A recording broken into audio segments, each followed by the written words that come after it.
Hello, my name is Vince Don, and I'm the owner and operator of Vincent Photography.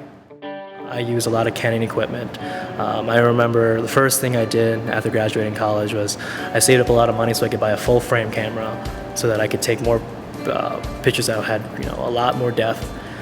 But that's not to say that I don't, I really respect the past.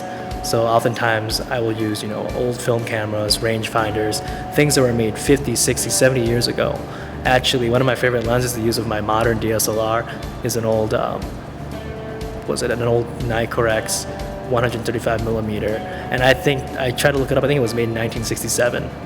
And there's just something about the quality of the old school, precision engineering, how everything's just made, it's made of metal, it's legit, and it just feels good to use.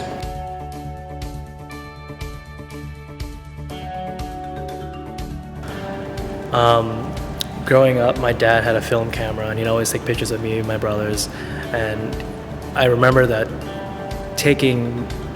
remembering memories, a method of just, taking them and preserving them was important. And then in high school, I remember I made a bet with my dad that if I won this weightlifting competition, he'd give me the money to buy a camera.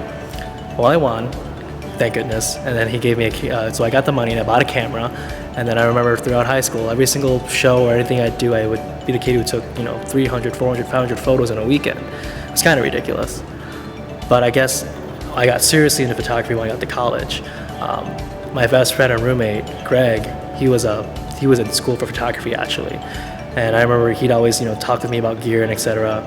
But it wasn't really until 2013 when I went to study abroad in Vietnam. The U.S. State Department gave me a grant of $5,000 because they wanted me to take pictures and videos to document whatever issue I wanted in Vietnam. I will probably be taking pictures for the rest of my life. Even when in the future when we have fancy Google Glass that takes pictures or whatever at a blink of an eye, I'll probably still be using a camera.